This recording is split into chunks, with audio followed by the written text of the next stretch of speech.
Hello Denmark, it's me, the American with the Danish girlfriends. And sometimes I have to wonder what kind of a message you're trying to convey to the rest of the world, to the rest of America.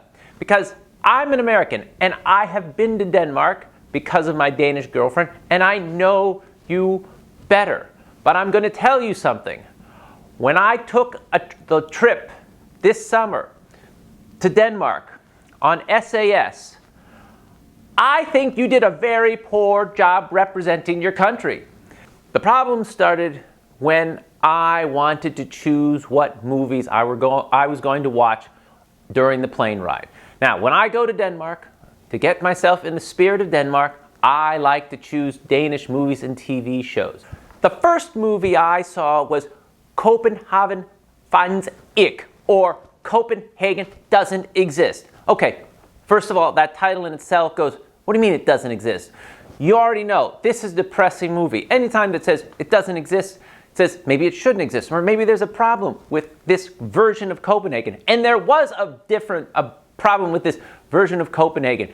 This movie was about a dysfunctional relationship with a needy man and a schizophrenic woman. And it was told in flashbacks because the man decided he would allow himself to be imprisoned in the house to be questioned by the father of the schizophrenic woman about what happened to her. Well, what happened to her was not any good.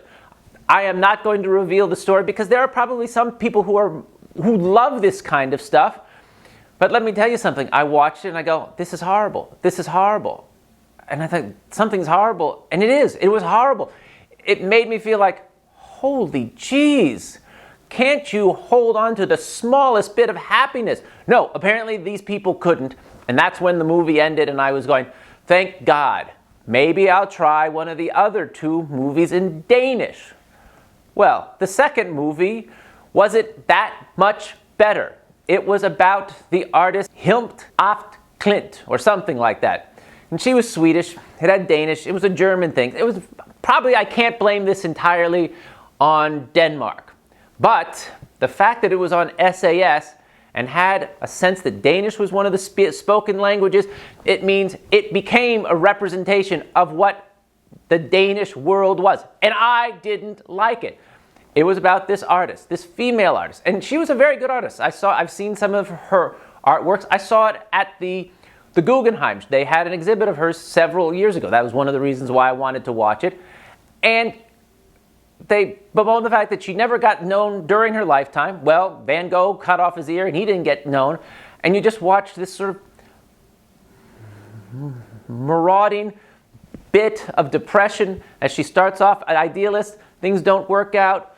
She becomes alone. She gets rid of her friends. Her art doesn't sell.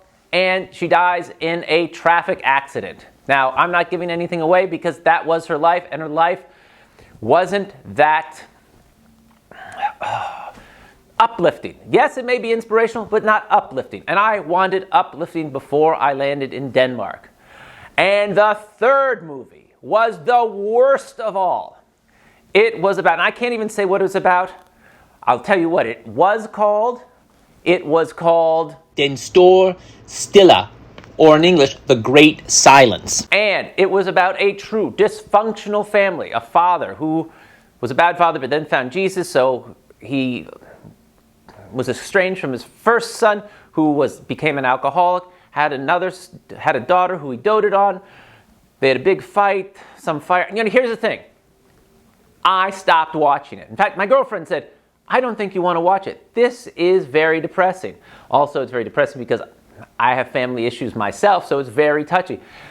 And that was it. I turned it off and I go, oh, that's all I get to see about Denmark before I go to Denmark? Well, that doesn't put me in a great mood. Luckily, like I said, I have been to Denmark before, and here I am, very happy during one of those trips. See, I'm taking a harbor cruise in Copenhagen Harbor. Look how happy I am. Denmark, SAS, what are you thinking? If I did not know that Denmark was such a pleasant, fun, enjoyable country, I would, after seeing those three movies, which I didn't quite get through because the last one nearly did me in, I would have just stayed on the plane and gone back to Newark. Yeah, Back to Newark. Now that is a movie that if one were to make it called Back to Newark, that would truly be a depressing movie. Now, here's what I think you ought to do. I think you should think a little bit more about promoting, making sure, whetting the appetites of an American traveler coming over from even Newark for that matter, that they can expect a happy, content, wonderful country. Please change your programming. Put something else on these videos than just these morbid, lugubrious family dramas, existential dramas, and dramas of people who are just not well. Yes, they were emotional, but that's not a good thing sometimes. Sometimes when you see something truly depressing, I don't want to feel that much. Give me a comedy. I know you have comedies. I've seen them on your television. It would be great, as I am flying in that plane over the Atlantic Ocean, that I could tune in to some funny, light-hearted, life-affirming videos made in Denmark. I'd laugh, I'd chuckle, I'd be in a good mood, so I would not have some creeping sense of foreboding when I go through customs in Copenhagen.